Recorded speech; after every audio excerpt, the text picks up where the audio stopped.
Gray is a tiny but ridiculously clever skeleton who escapes the Great Lick after accidentally stealing some extremely powerful treasure. Yes, accidentally. He was just browsing with his hands. Panicking, Gray runs straight to the surface world and develops the most unrealistic dream imaginable. He wants the same respect humans give to legendary knights. A skeleton, with no muscles, ambitious. Following him everywhere is a sarcastic, possessed purple cat whose full-time job is bullying Gray. Cat constantly reminds him that a skeleton becoming a knight is not heroic, it's a medical mystery and a terrible life choice. To earn an official title, Gray meets Lady Irene, who listens to his dream and immediately decides to test his sanity. She gives him a simple challenge: defeat 50 trained men in a tournament. 50, not 5, not 10, 50, because why not ruin his day completely? When tournament day arrives, the crowd waits for Gray to enter with a sword or maybe a spear, or at least something normal. Instead, Gray casually marches into the arena carrying an entire palace gate ripped straight off its hinges, a gate so massive it looks like a moving wall. He uses it as both a shield and a weapon, instantly shocking everyone watching and making several knights reconsider their career choices. And with that absolutely unhinged entrance, yeah, let's get it. Welcome to a brand new manhwa story. In the sunny south of the Celts, in the quiet, peaceful port of Hamlet, a supernatural monster broke the peace of the area. According to legend, when the undead appear in the world, they bring disaster and death. The citizens are scared and hide every time the undead invade their city. There are many guards ready to defend their town and capture the undead to take them to the city walls. Our story's main character is a cute, small, clever undead named Gray who tries to fit into the human world. Right now, a purple cat is in sight, crying while he hides behind a barrel. When Gray turned around, the cat was screaming in terror. So Gray covered its mouth to avoid getting caught. Gray is looking at the cat and recognizes it as a ghost possessing a cat. Do not be so surprised. There are many animals in this world that are possessed by ghosts. A skeleton like you walking around the world is a true rarity. You are not on the surface for the first time, are you? Said the cat. This made Gray shocked at the cat's guess. The cat questioned why Gray was on the surface instead of staying underground. Those who remain in the abyss must have a skill that will be valuable to you. Due to his weakness as a newborn undead, he pretended to be a skeleton specimen created by the powerful Great Lick to study magic. He never imagined his plan would work by accident. For many years, the Great Wizard was not aware of his existence. However, one day when a valuable magic item was being auctioned at an abyss meeting and the wizard wanted to attend, he had the idea to turn a species into a skeleton soldier to help him with tasks. Gray did not want to be a skeleton soldier, so he ran away and accidentally knocked over the experimental equipment, making the Great Lick very angry. While escaping, he stole some treasures and fled to the surface, afraid to hear the Great Lick threatening a lesson. After hearing this from Gray, the cat got scared and lied that it needed to leave and even told Gray they should pretend they never met because it was scared of the Great Lick. When it was about to leave, Gray pulled its tail, but the cat acted angry because it did not want to be dragged along. Gray asked why he was a target for humans when he did not interact with humans. You do not understand. You are undead. Do you know what it means to be undead? The cat yelled that the undead are synonyms of calamity and death for humans, and according to the cat, people will consider the undead a source of disaster. Gray asked the cat why it is not being targeted by humans if it is also an undead creature. The cat explained that it possesses the greatest creature that combines good manners and elegance. So humans serve it so well that even girls use their chests to make pillows for it. According to it, it is the master of the human race. Gray felt sadness because he does not understand what it means to be a perfect creature like a cat. In the middle of their argument, Gray saw someone coming from the door. It was Irene Berbara, an adorable girl with white hair and blue eyes. Irene is a member of the royal family and visited Port Hamlet. When she looked around, she found this city a bit strange because all the houses were closed. The guard of Port Hamlet apologized and informed her they are looking for the undead that invaded the port. Irene was curious, but her guard interrupted to say there are some errands to do. So she decided to go on her way. After seeing this, Gray asked why those people were so respected, and the cat answered they are knights, the embodiment of justice and light. The cat also explains that every time a knight appears, people instinctively gather around them because they defend common people and offer peace and stability for their lives. The cat advises that he should go back underground because there is a place there to hide. But Gray refused to do so and swore, I swear to the Great Lick, I will become a respectable knight. The cat was surprised by what it heard, so it asked Gray to repeat what he said, and Gray said the same thing. You are a coward who is scared of humans, and you want to be a knight. Do not involve me if you are sick in the head, said the cat angrily. When the sun set, Gray and the cat were still together. He showed the cat some armor, but the cat warned him it is impossible for him to become a knight even if he steals equipment from the armory. Gray showed a book called The Knight's Guide to Success, and believed by using it he could become a knight without much trouble. The cat got irritated and suddenly bit the book Gray showed and ordered Gray to drop it. The cat said that trusting in books like that does not help you become a knight and is therefore useless. When Gray asked why, the cat yelled that a knight needs a horse, and Gray understood everything. He used his magic to summon an undead horse and focused on calling the horse great and terrible. Despite the cat not understanding what he was trying to do, the skeletal horse came to life and made a lot of noise while trying to understand things. The army is already coming, so they need to hide. Meanwhile, Casper, the Lord of Port Hamlet, was present at the same time in his castle when Irene Berbara, the Duchess of Bedier, arrived. As soon as she entered the castle, her uncle Lucas came to greet her, and Irene did the same in return. "My son is lucky to have a wife like you," declared Casper, which made Irene wonder what he meant by that. Casper invited Irene to mainly arrange a marriage with his son, but Irene thought that was impossible. Instead of talking about marriage, Irene asked for some ideas on how Casper could help her inherit the title of the Bedier family. Casper did not want to help her, and even brought Irene's brother into the conversation. Irene got angry because she believed her father never had a son. "Enough, Irene. The king declared that he is what he is," declared Casper angrily, and advised Irene to keep only her mother's property and give up the Bedier name to marry his son, and that she should not go against this. According to Irene's father, she swore to her father she would continue the Bedier line after he passed. Because of Casper's attitude, she took her glove and threw it in front of him to make a vow. According to ancient customs, back in the city of Caspador, the guards are still looking for an undead, but Gray is hiding with a cat and a horse. The cat is irritated and just wants Gray to let it go. "You are not helping me become a knight," stated Gray. Since it is impossible for a lick to become a knight, the cat stated furiously that it never promised to help Gray become a knight. Gray and the horse prepared some armor for Gray. Since it is not mentioned in the book that a lick cannot become a knight, the cat does not believe. Gray only wants to possess another body, so Gray offered to turn it into an undead so it would never feel tired. After that, the cat was terrified and had no choice but to help Gray become a true knight. The guards were tired of looking for the undead and believed the skeleton had already left the city. While one guard was standing at the side, a knight and a horse passed between them. The cat, who was feeling restless, told Gray to keep moving forward. The guards stopped only to warn that the city was under curfew due to the undead and that they should not walk around. They should find an inn to rest. The guards let them pass. Now that Gray and Terrible managed to disguise themselves with armor and use Gray's power to control it, Gray's next goal was to find a master to turn him into a knight. The cat told him they could not find a master because it was already dark and that he should look during the day. Since it was Gray's first time as a knight, the cat said they would go to a tavern where knights usually gather.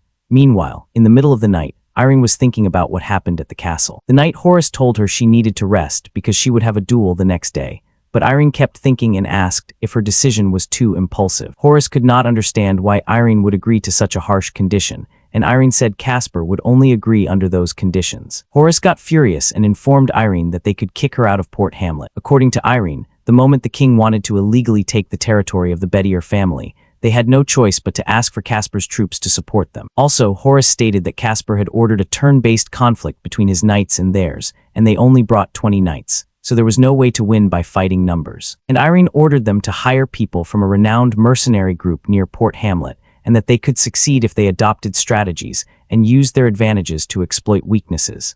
All they needed was to trust the lord they had chosen. So Irene swore in the name of the Bedier family. Back at the tavern, Gray and his two companions arrived. The cat asked him to buy a glass of wine and a fish because it was hungry and needed to eat. The server greeted them, and some people got curious about Gray and wanted to include him in their group. But their leader named Pies would not allow it unless Gray proved his worth. Gray felt excited when the server called him Sir Knight. The cat asked if he had money, but Gray answered he only had one coin from the Great Lick's treasure house. The cat was disappointed, so Gray suggested they earn money by gambling in front of people. Gray really sat at the table and won a series of games in a row, so the cat advised him to lose a few games because people were talking about his consistent invincibility. Gray did not listen to the cat because he was confident he would not lose the game. Suddenly, a man appeared who challenged him to play a few games alone for 10 silver each time. After hearing this, the cat told him not to accept the challenge to avoid big problems with people. But Gray was stubborn and did not listen to the cat because he was confident he would not lose the game. After the game ended, Gray won a lot of money. In the world of wizards and ghosts, probability is a fundamental knowledge, so he thought people were very naive. The cat explained that in the human world, it is not good to win all the time, and it was right. When the players blocked the exit, believing Gray had cheated, they ordered Gray to hand over his winnings or be beat. "See what happens when you cheat," declared the cat. Gray is a different person now and believes his horse can help them with this fight. The cat does not trust Terrible because it always thinks he will fall after 2 steps. "Do not worry, leave it to me and Terrible," stated Gray. Some men were about to back off because they realized Gray was a knight, but their leader ordered them to pull him off his horse. There are several opponents in front of him, holding different weapons, ready to attack. With the help of Terrible, he kicks these men hard, making them bleed. Terrible jumped and hit the other men one by one. They were excited to attack these people, and in the end, all of them passed out. There is a crowd watching them and saying the gamblers found their match this time. Horace is also watching the fight and was surprised by how Gray fights the players, just like the cat, who was impressed with the fact that Gray is a skilled fighter and had secretly given Terrible various types of reinforcement magic. The next day, news spread that the Lord of Caspador would face a well-known figure from another country. Paz informed Gray that there would be a tournament and that someone had paid a lot of money to get participants. While they were present, Paz believed that with Gray's skills, he could win this type of competition easily. According to Paz, if a person is not a knight, they cannot compete in this type of tournament. So Irene gave them the temporary title of knight. Gray asked why this had to be a short-term solution. He aspires to have the title of a true knight. That same day, Gaspar and Irene were talking. Irene was worried about the reputation of the Bettier family. Irene was conversing with Gaspar without calling him uncle, so Gaspar said she was rude. But Irene did not care and she only wants to win. And if that happens, she hopes His Excellency the Count will also not go back on his word. This tournament will consist of infantry and cavalry battles and will be fought in a turn-based format. Each side will send one fighter to the battlefield, and the participant will be eliminated if they lose or surrender. The winner must accept the challenge of the opposing knight. However, they will have the right to decide if the next round will be a horse battle or a foot battle. This will be repeated until all the knights on one side are eliminated and the winner is determined. If Lord Gaspar loses, he must swear an oath of loyalty to Lady Irene. And if Lady Irene loses, she must accept the engagement with the Count's son and marry at a later date. The battle is about to begin, and the host welcomed the knights from each side. There are many knights on Count Gaspar's side, while Irene's knights are only a few. People started to gossip and even bet that Irene would lose this battle. Gaspar laughed after seeing Irene's few knights, and to him, it was a sign of her stupidity. And Irene had hired some mercenaries, and all of them were waiting outside the arena. The tournament begins, and the first fight is started. The knights protect themselves with their shields while trying to attack one another with their weapons. In the first fight, Irene wins and Gaspar loses. Irene's knights maintained their lead in the second round and triumphed, handing Gaspar another defeat. In the third round, Gaspar wins and Irene loses for the first time. As Irene's unit is currently outnumbered, she gave Horace the order to go gather the mercenaries. Horace asked if Irene intended to use the mercenaries to wear down Gaspar's troops, and Irene answered that since their strength is limited, they must be placed wisely to combat the superior force of the Count's troops. Outside the tournament, Gray and the mercenaries were called. Irene said to them that the matches are of extreme importance for the Bettier house, so they must help win the battle. Although they promised to do their best, the mercenaries said they could not guarantee the outcome. Suddenly, Gray raises his hand and asks Irene to make him a knight. The lady already granted you the title of knight, they asked. Gray insisted that he did not want a temporary title. He wanted to be a true knight with the seal. For this, Horace was angry because he believed Gray was being ambitious. But Irene did not interrupt and said to Gray that the title of knight cannot be earned by merit and cannot be granted arbitrarily. If you can defeat 50 men for me in the tournament, I will give you the title of knight, but only if you can, said Irene. Gray and the cat were surprised, and the cat even concluded that Irene was asking too much, so it told Gray to refuse. But unfortunately, Gray accepted the challenge. Well then, I will wait to see you in action, said Irene, and left with Horace. Gray was scolded by the cat for accepting Irene's offer, but Gray was very confident that 50 people was a small number and that Terrible could kick hundreds of them. To get Terrible into the arena, Irene needs to defeat knights in a foot battle. Only the winner has the right to change the fighting method, and Irene returns to the tournament, and Gaspar did not expect her to rely on the Red Scorpion mercenaries. It is no wonder the family is in decline, said Gaspar. And Irene answered, you will have to wait a little longer to find out if that is true. Pies was summoned to the ring, and for him, it seems the good days are over, so he needs to take the fight more seriously. Gaspar was surprised to witness a skilled individual fighting his knights, but Pies is fighting calmly with his sword, attacking the Count's group and finally knocking down his opponent. The crowd was applauding and asking for another battle. Gaspar wondered how Pies had won 5 battles in a row, and his subordinate answered that Pies is the leader of the mercenaries, the Red Scorpion. Since Gaspar started winning, Irene ordered her men to put a skilled knight to fight against Pies as a consequence of going against him. While the audience cheers for Pies' battles, the Count sent a new knight and all the people are shocked, for he is a giant before Pies, and Irene's side is perplexed after seeing him. Friend, let's fight, said the giant with a malicious look. Because of his height, Pies began to think about withdrawing from the battle. Meanwhile, on Gray's side, he was being taught by the cat about how to use swords, but Gray could not even hold them. So the cat told him to give up. The battle of Pies against the Count's soldier is about to begin. People talk about the giant as a monster and even the crowd feels fear. It is the 12th fight for Lady Irene. The knight's duel begins. The knight was determined to hit Pies with his giant club, but luckily Pies managed to dodge. He attacks with his sword, but his sword breaks. The knight attacks him, and Pies begins to get nervous because he has no other weapon to use. The only thing he can do now is dodge more. But due to the strength of the giant knight, he is still hit and thrown into the corner, with blood on his body. People were worried while Gaspar was happy seeing Pies suffer and feel pain. "This is what happens when you go against me," said Gaspar. But Pies still managed to get up, even feeling that his ribs were fractured. The knight was still in front of him and was about to hit him once more. But he began to look seriously and jumped onto the giant, his broken sword hitting the giant's eyes. The giant was screaming in agony and could not see anything. And at this moment, Pies takes the opportunity and runs toward the giant to stab him. The giant was very angry but could do nothing, and at this point, he was knocked out by Pies. Since Pies was spitting blood, Irene decided to replace him. On the other hand, Gray is busy making a weapon since he cannot use a sword. The cat reminded him to hurry before the tournament ended. The fight between Irene and Count Gaspar continued until midnight. At this point, Irene suffered great losses with 4 dead, 7 seriously injured, and several sent away, leaving only 6 able to fight. Although Count Gaspar's side was not as strong as Irene's side, they relied on their numbers to suppress the other party, and still had a total of 61 people. Horace is on the roof watching the battle and thinking, how brave are Irene's knights, but their chance is very small at this moment since she only has 6 remaining. While he thought, Pies called and was upset because half of his mercenaries surrendered after half the battle. Pies responded, "We were paid to fight for you. We never said we would sell our lives."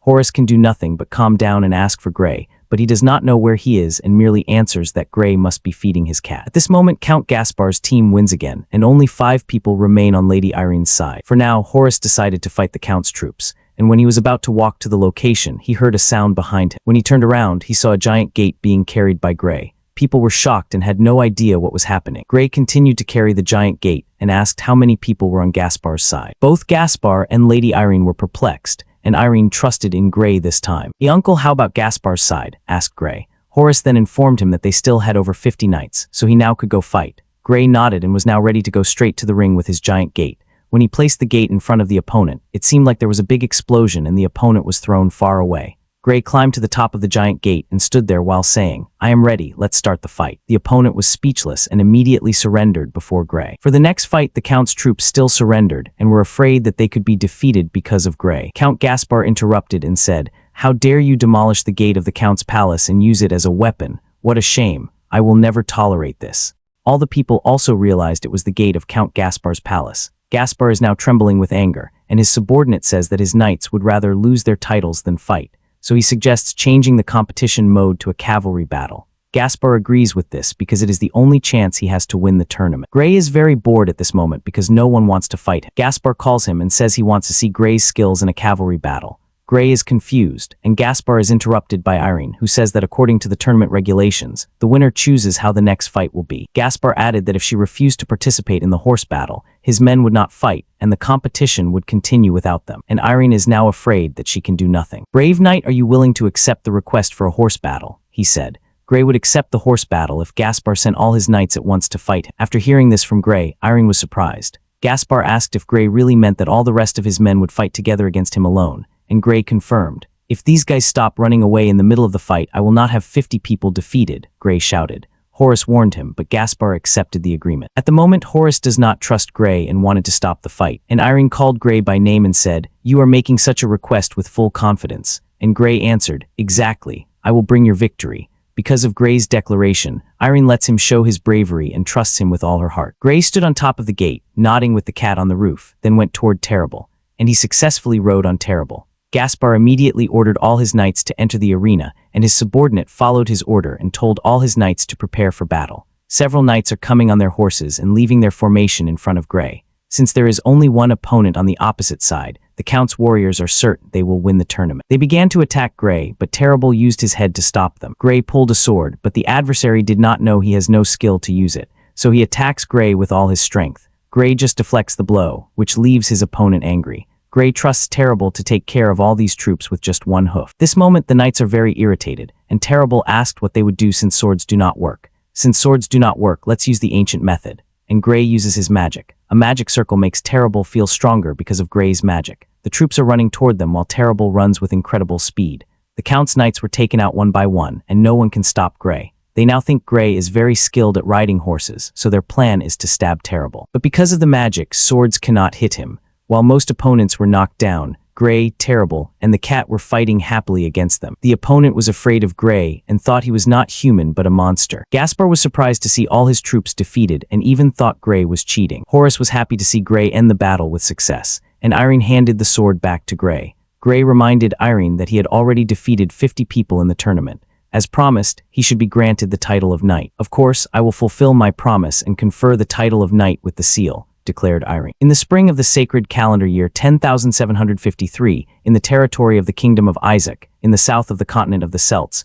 a great knight was born who would change the whole world in the future. Some people left the scene angry because of this. Other people are cheering for him. Gray has no idea about this, but was happy to experience this kind of achievement. The next day, Gray is throwing gold coins and gems from the castle, and many people thank him for his kindness. The cat asks what he is doing. Gray answers he is distributing the treasure he found to the poor. The night before, Irene granted Gray the title of Silver Moon Knight, and she hopes Gray will walk by her side in the future. I will fight for you until death, answered Gray. Irene prepared a room for Gray and the cat. Now the cat believes the lick really became a knight. Upon realizing this, Gray was very happy and walked around the room because of his excitement. After, he decided to read the book to learn something about being a knight. The cat was about to sleep, but Gray did not allow it because he still needed advice. Upon reading the book, it said that a knight always gives treasures to the poor. So Gray asked the cat where to find treasure and who are the poor. The cat answered that compared to Lord Gaspar, everyone in Port Hamlet is poor and that the castle is full of treasures, so feel free to find them yourself. After that, the cat slept.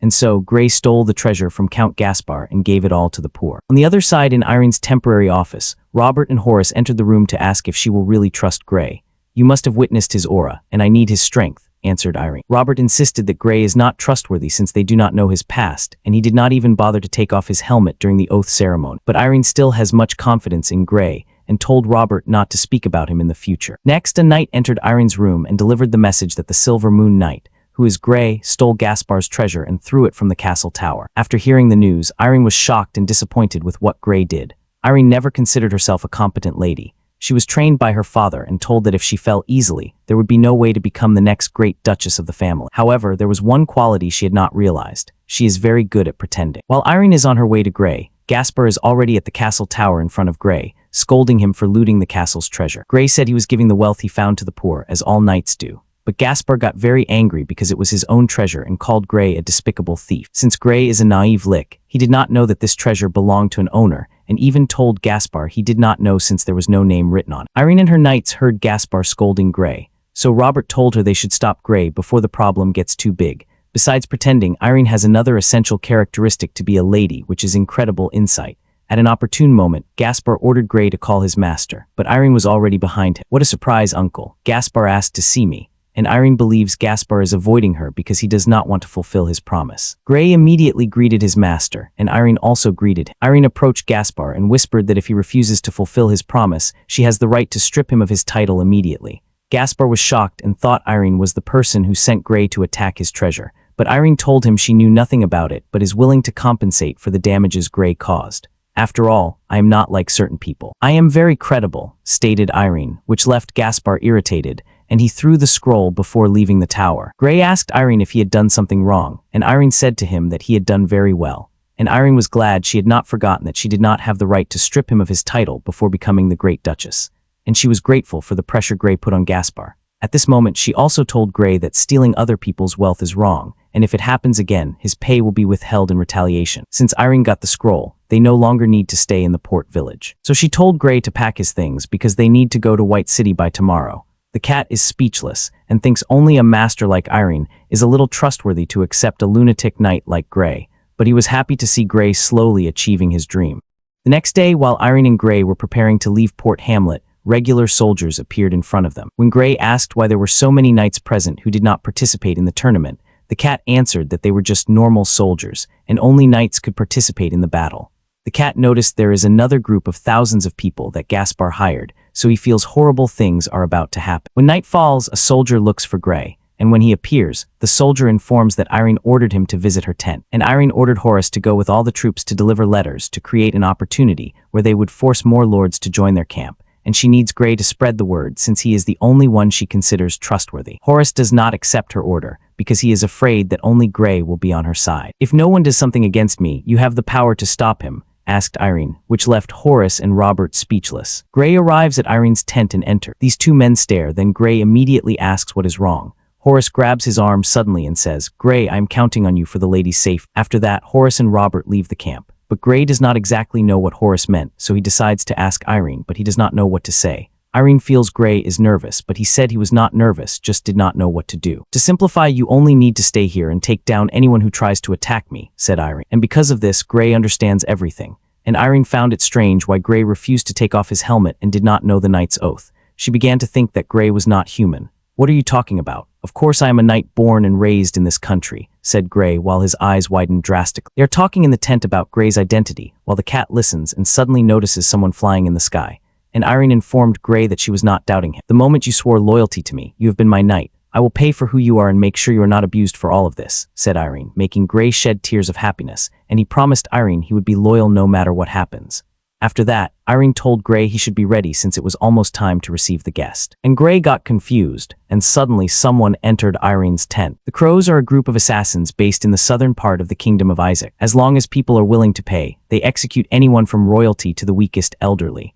Among the Crows, an assassin named Spectre is the most feared. Other assassins accept money for work, but Spectre is a monster who kills for fun. Now his target is the woman with white hair and blue eyes, which is Irene. Gray immediately throws a sword at Spectre because he remembered Irene said he needs to take down anyone who tries to attack the young lady. After seeing this, Irene says swords should not be thrown. Gray protects Irene and believes Spectre has a bloodlust comparable to the Great Lick. Spectre attacks Gray with great speed and thinks he cut him to pieces, but when he pulls his sword, he sees it was broken. Gray provokes Spectre, saying he thought he would win. So Gray slaps him and throws him into the corner. While they fight, Irene does not know what is happening. What she saw is that Spectre was the one responsible for breaking his own sword and proudly swings the broken blade a dozen times, and she also thinks Gray did not notice. She thinks both have gone mad since she does not understand what is happening with Spectre and Gray. She just orders Gray to throw him out of the tent. Gray suddenly asks Irene if she already knew this assassin was coming. Irene answers he usually comes once every 3 days, and that they can come many times now that Horace and the others are not with her. Gray now realizes this is worse than the times he was chased in the underground. While Gray throws the assassin out of the tent, he tells Irene he did not know about her situation, and only knew she could make him a knight. And Irene explains everything to Gray. She said everything is about money and power, simply because many people wanted her gone from this world. It all started without complications 2 months ago when the Grand Duke of the Bedier house passed away unexpectedly. After his death, he specified in his will that his only daughter, Irene, would inherit his title and property. But at that time, a legitimate son named Jones appeared. Although the Grand Duke had a legitimate son, according to the law, a legitimate son had no right to inheritance. The problem was he was recognized by the king, who had the right to grant him the legal right to succession. And as a legitimate son was a boy with the Grand Duke's blood, he had the right to inheritance instead of Irene, and that was an obvious conspiracy. The king wanted to take possession of the Bedier family's territory in a peaceful way. Some people feared the king's authority and therefore would not help, although they knew the truth. Others, seeing the benefits, tried to help the feudal lords take advantage of it. In short, from the day she lost her father, there were many people who wanted the 16-year-old girl to disappear as quickly as possible. The next day, Lady Irene returned to the capital of the Bedier Duchy, White City, with Gray. Someone ordered the guards to welcome Irene and open the gates. Shelley is a young woman with blonde hair and blue eyes and was happy to see Irene return safe. Shelley also heard that Irene met a very brave knight during her trip to Port Hamlet. When they entered the city, people gossiped upon seeing the legendary Silver Moon Knight, who is Gray. The cat asked Gray if he understood what Lady Irene told him, but Gray did not understand anything. The only thing he knows is that he needs to defeat the king, or else he will lose the knight title he earned. When Gray looked around, he was happy to see the people applauding him. He began to like the place because it is very lively and feels the sensation of being alive. And Irene recognized what Gray said and agreed that White City is a lively place. That is why she has to protect this place to keep it alive. And Irene told Gray she would get new armor for him and Terrible. So she asked Gray if he had any specific requirements for it. According to Irene, Gray is now considered an important member of the Bedier family, so his attire should be worthy. Since Gray does not know much about this, he just told Irene anything would work. Furthermore, Irene informed Gray of one more thing. As soon as they settle, she would invite all the nobles of the city to a ball so they know she returned alive with her troops and horses. Therefore, Gray must attend the ball with Irene since he is her guardian knight. Irene told him to be prepared, and Gray got confused because it was his first time. While they were talking, Gray was not aware that someone was watching from above and knew he was a Lick. Her name is Catherine, an angel with white hair and blue eyes. According to the covenant the Lick signed with the angels before, in human matters, They should observe the situation and refrain from taking action against it. When night comes, Gray is looking at his new armor and is very happy and grateful to Irene. The cat reminded Gray about the ball, but Gray does not know anything about it, so the cat said it was a party where people gather and dance. And what is dancing? Gray asked. The cat showed him an example of a dance. Gray followed its steps and concluded it was some kind of mystical ritual. While they practiced, someone knocked on the door, so Gray immediately put on his armor and opened the door. The maid introduced herself to Gray and informed him that Lady Irene is waiting for him. The maid guides him to the lady, and when they arrive, Gray is surprised by Irene's appearance. But because of the dress, he imagines himself wearing it since it has wonderful fabric. Lady Irene asks Gray if he is ready, and Gray answers constantly yes. Irene extended her hand to Gray and said she wanted to go down, but Gray got confused and asked why Irene is not going out. She said they need to go down. The cat hit him on the head and informed him Irene wanted him to help her go because she needs him to hold her. She hurt her ankle. Gray asked the cat, but the cat said to stop asking and just hold Irene's hand. Gray immediately held Irene's hand, and when both were walking, Gray suddenly said, "My lady, your dress is great today. May I use it?" Irene was not sure what she heard, so she asked Gray to repeat what he said, but Gray said the same thing. "You are a man, right?" Irene asked, but Gray was not sure if he was a man. The cat scolded him for being ignorant, which could reveal his identity and expose him to people. After hearing this, Gray took back what he said and told Irene to forget it. And Irene realizes that since Gray does not want to take off his helmet, refuses to take off the armor, does not want to mention his past life, and likes pretty dresses, she concludes that the knight in front of her is not Gray, but Grace. Irene forgot about that and continued looking at the crowd. The people greeted them and grew curious after seeing Gray with a cat sitting on his shoulder. As the 13th heir of the Bedier family, Irene welcomed all the people who attended the ball and told them to enjoy themselves tonight. "I am eager for our families to remain as close to each other as in the past, to maintain a good relationship. Furthermore, I hope to use this opportunity today to resolve the previous misunderstandings between us all at once," Irene stated and drank the wine in front of everyone. Shelley concluded that Irene is aiming for her grandfather, named Gregory. Gray noticed Gregory, and Irene told him that Lord Gregory is the third Duke. He is from a famous family with a long history of wealth and great military strength. He is also the main candidate to win battles against the king.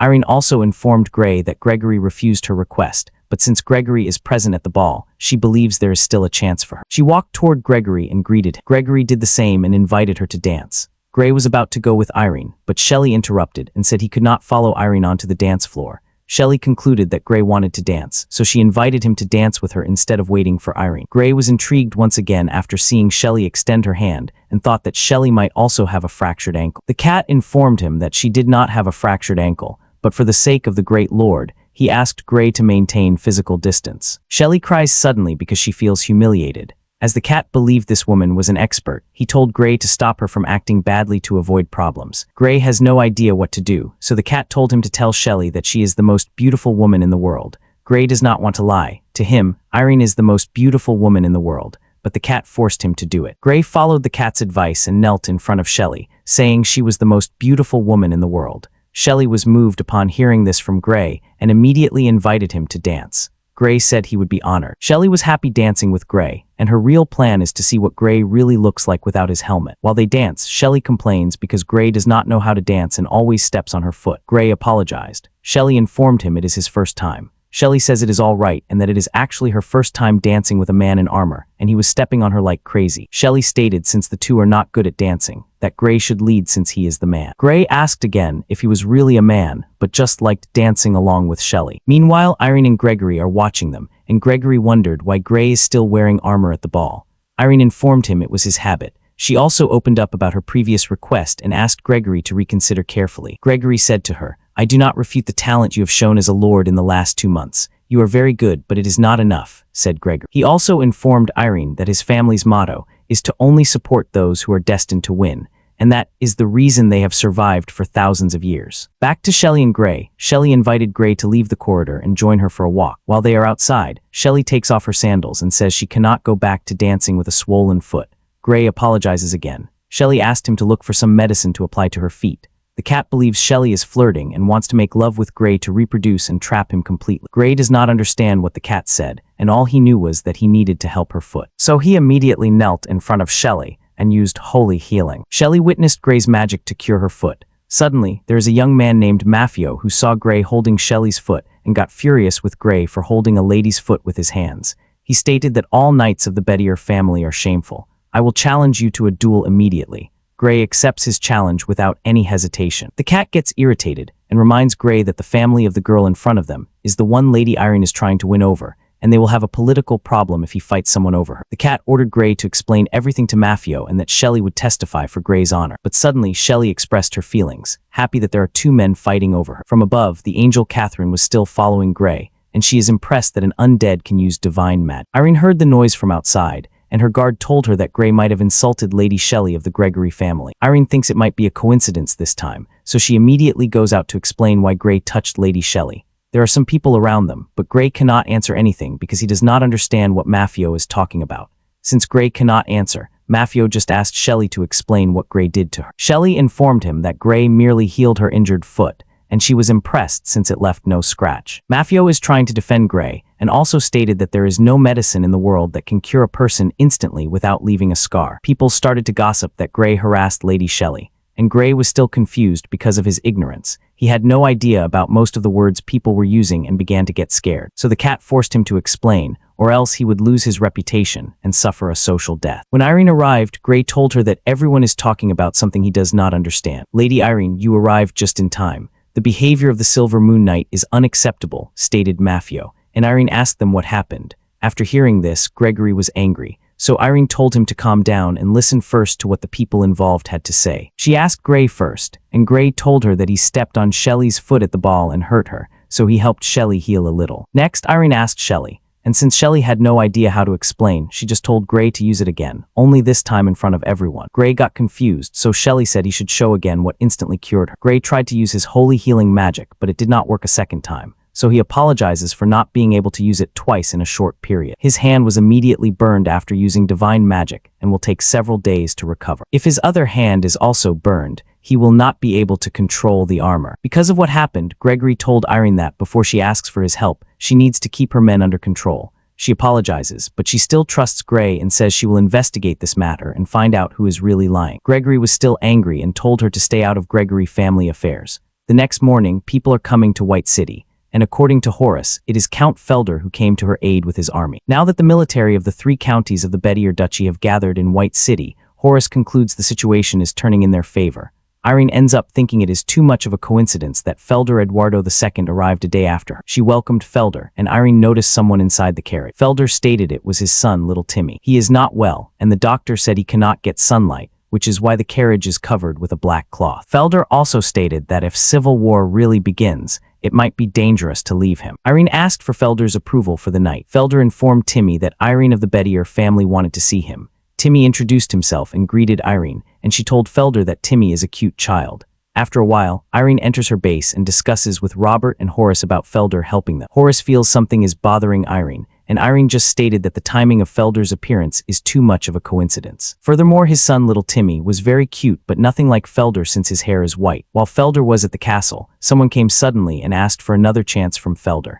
It was Mafio, and he stated that he did not expect Irene to prefer offending the Gregory family to protect the Silver Moon Knight. Give me another chance, please. I will ensure Knight Gray is out of the Bedier camp. Gray was in his room. The cat asked what he was doing. I am making a list of things I have to do as a knight, stated Gray. He remembers that at the ceremony of becoming a knight, Irene made him read some vows. According to him, liches do not usually make oaths but keep their vows, and so he wants to keep these promises. He will start with the easiest way to help those in need. He is planning to go to the city, and the cat said he should not go there now. Suddenly, someone threw a tomato at his head, and this lady was irritated with Gray for appearing on the street. The lady continued to throw some tomatoes at him, and told him to get off the street. Gray now wondered why he had the feeling that people were not very friendly with him, and that it was not like this when he arrived in the city. The cat said it has nothing to do with him personally, only that there were people spreading rumors in White City after the ball, and these people were fooled by these rumors. The streets of White City are really lively, except for the strange looks people give while they are wandering through the city. Someone calls them. A boy is asking Gray for help.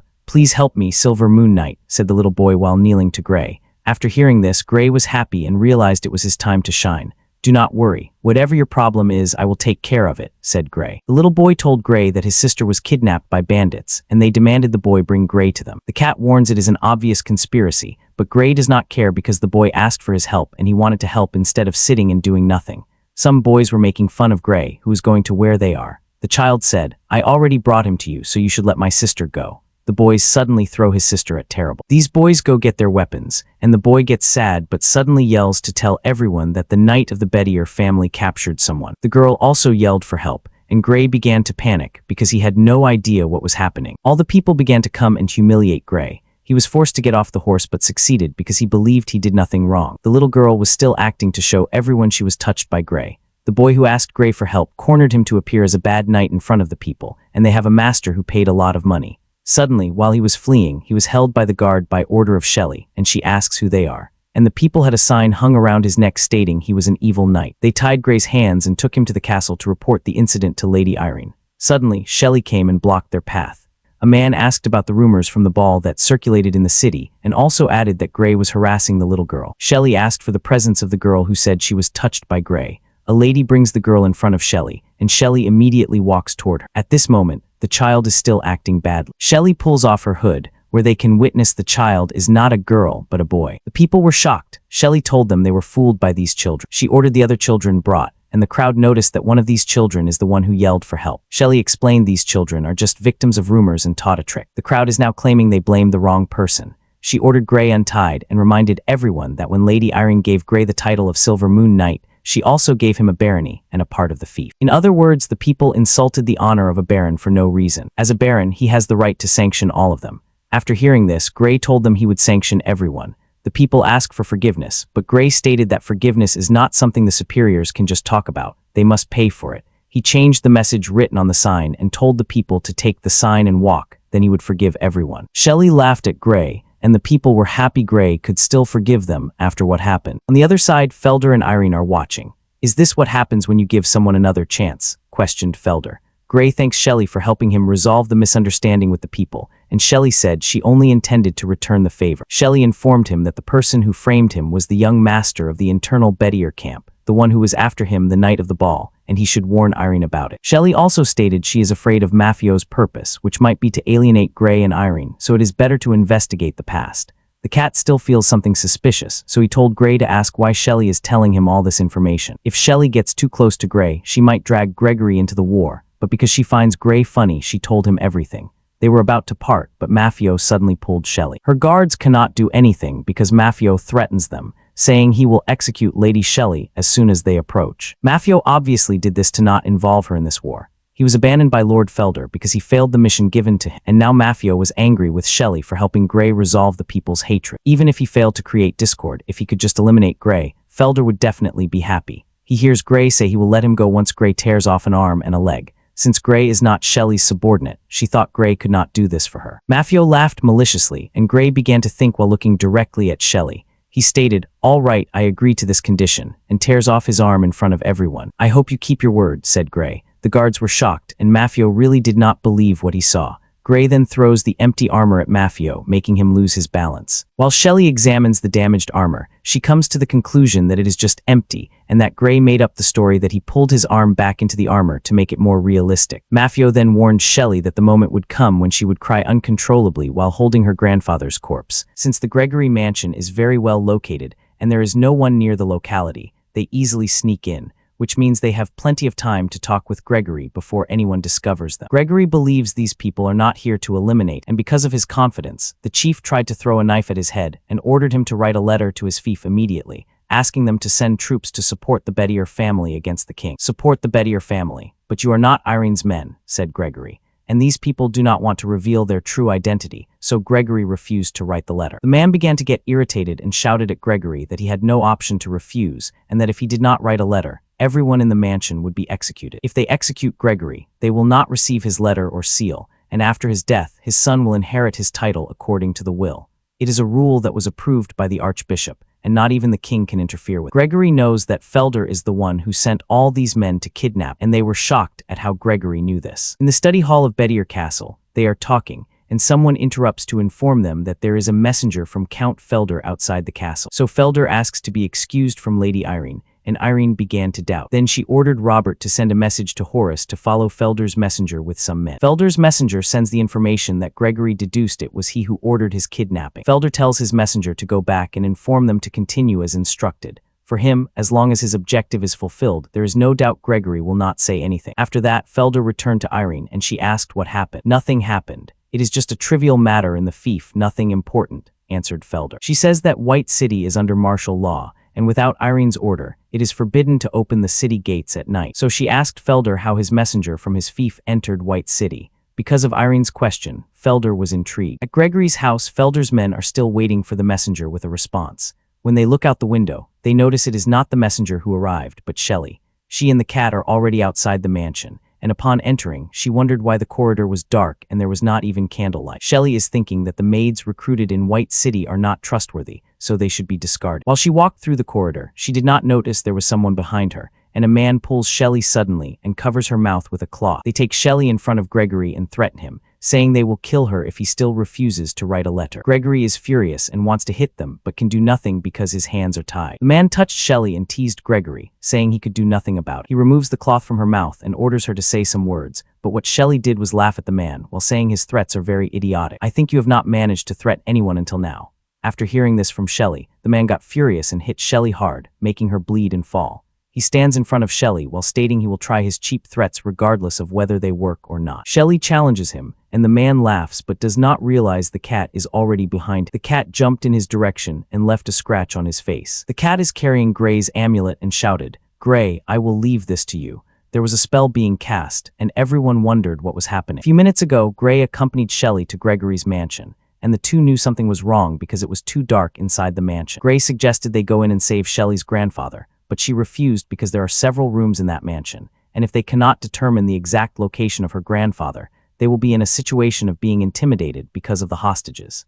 Shelley decided to go alone and asked Gray if he could find a way to follow. And Gray answered that his armor is visible, so there was no way to follow Shelley silently. The only way he thinks to follow Shelley is to let the cat go with her. The cat was irritated, asking who in their right mind, even if they knew the location, if they had to run to report to Gray, it would be too late. Someone handed his necklace to the cat and stated he needed to hang it around its neck for a while. It is a disposable amulet that he stole from the Great Lick. He told the cat that if they find a place, it should throw it on the ground and shout Gray's name, and he could reach them with permission. Back inside Gregory's mansion, the man was shocked after seeing Gray appearing out of nowhere in a flash. Shelley now believes Gray uses magic and might have a relationship with the divine spirit.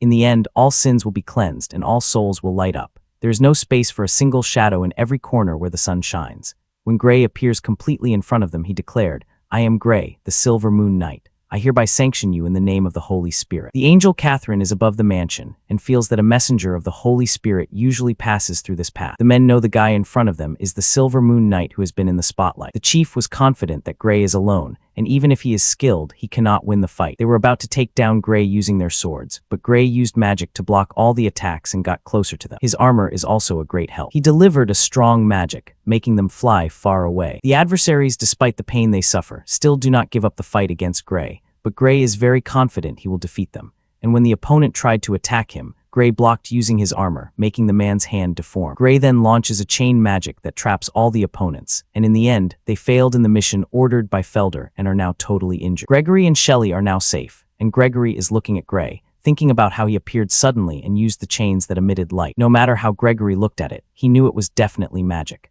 The only human in this world who can use magic freely is a paladin of the Sacred Order, and so Gregory thought Irene managed to get a favor from the Sacred Order. And because of this, he wants to examine the Bettier families and Irene's abilities. After the fight, Gray asked Shelley what they should do with these people. Shelley said she would take care of it. She talks with the chief and knows many details about him, like his address and family background. The man begs not to hurt his family and stated that his business has nothing to do with them. Shelley is not that kind of person, but she informed the man that no matter who sent them and for what purpose, they attacked the Gregory family and failed. So Shelley is offering them two options. The first is to identify who sent them to Gregory's mansion, and the second is that they should pretend they all died here. The man agreed and told Shelley to keep her word and not attack his family. The man stopped and suddenly vomited blood, making his men wonder what happened to him. Shelley noticed a poison capsule hidden between his teeth that, when bitten, would cause instant death. Gregory is silent while looking out the window. Then Shelley passes by him and asks what is wrong. They can see out the window that the Bettier family has arrived to pick them up. And so Gregory was impressed with Irene's quick actions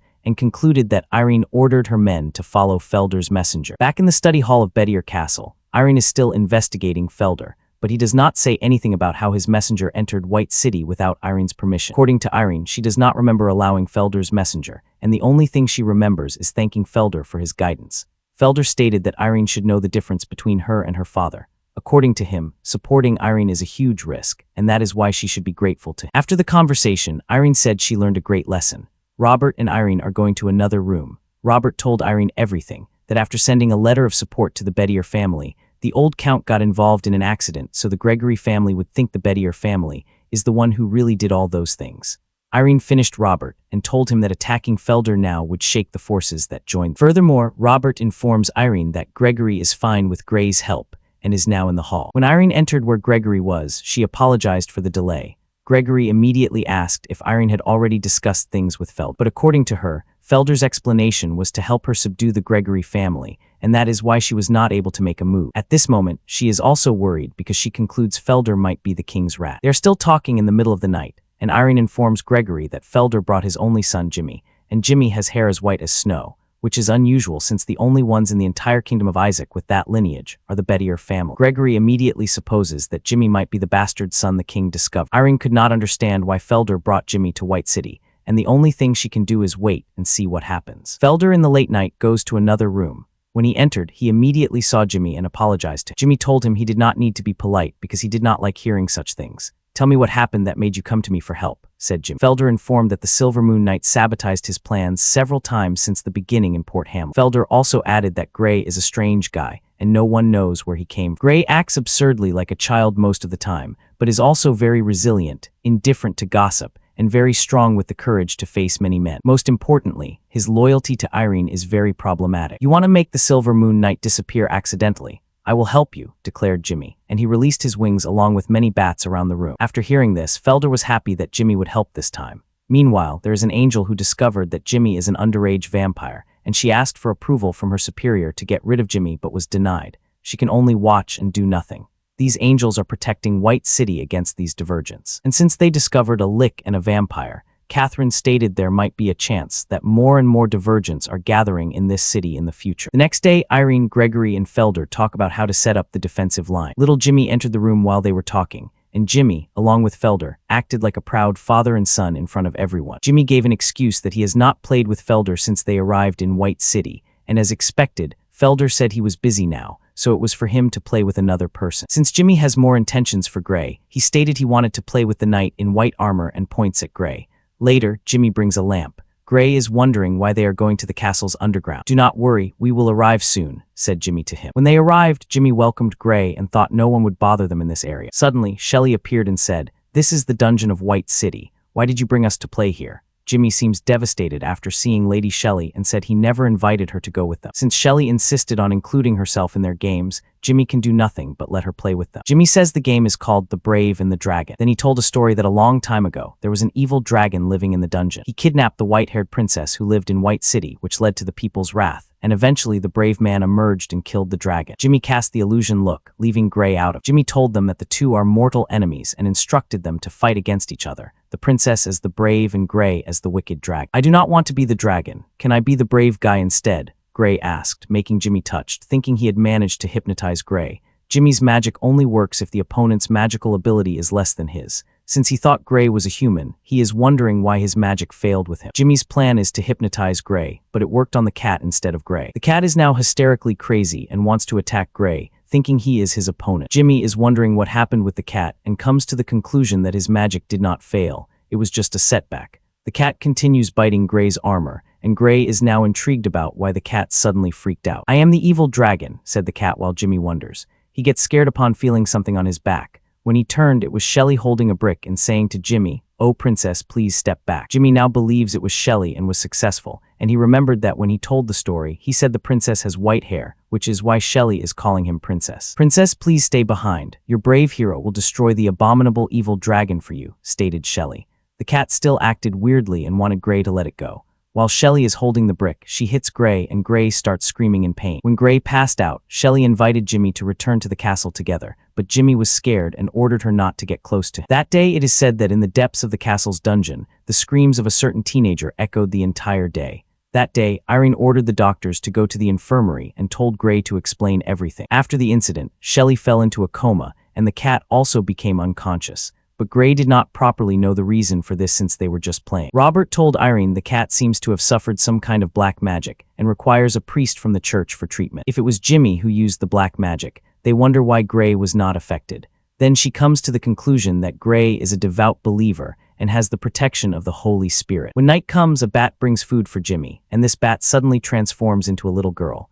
She is Dora, Jimmy's subordinate. She calls Jimmy Master Jones, and since Jimmy heard, he knew from the beginning that Dora was after him. Jimmy is still crying after what happened, and when Dora saw, she got irritated and asked Jimmy who intimidated. He told her there was a girl who threatened him with a brick and hugged him in public, and because of this, Jimmy felt ashamed of himself and wants revenge. Jimmy blamed Felder for what happened and feared that his good sister might suspect. Dora told him she could execute anyone, including Irene, for no reason as long as she receives an order from Jimmy. But Jimmy hit her and reminded her they cannot take the initiative to execute humans, and that was their agreement with those spirits. Jimmy also knew there might be an angel around White City watching over them, and it would be a disaster if they were caught. As long as they do not kill anyone, they will not be targeted by the angel. Jimmy already has a plan in mind about how he will get rid of Gray and ordered Dora to send a message to the king, telling him to send his shadow troops before he goes to sleep. He swore he would revive the great race of true blood and stated that the light of hope of his race. The next morning when Jimmy woke up, the first thing he saw was the Silver Moon Night. He was shocked to see Gray in his room, and Gray informed him that Irene ordered him to play and take care of Jimmy, and she also said the game they played last time was too dangerous, so Gray decided to play a family game. "Let's take a walk in the sun," said Gray while staring at Jimmy. The sunlight, Jimmy screamed and passed out.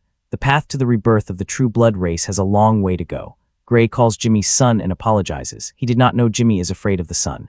Jimmy tells Gray to close the curtain or something really bad will happen. "But little Jimmy, as a knight's son, you cannot stay in your room like this," said Gray. Instead of being happy, Jimmy got angry and told Gray to get out of his room. But Gray cannot follow what Jimmy said since he was following Irene's order to play with Jimmy all day. Gray still forced Jimmy to go out and take a walk outside, and since Jimmy did not listen, he hit Jimmy because that is what Irene instructed. Jimmy was surprised to see the hole in the wall made by Gray just with the pressure of his fist.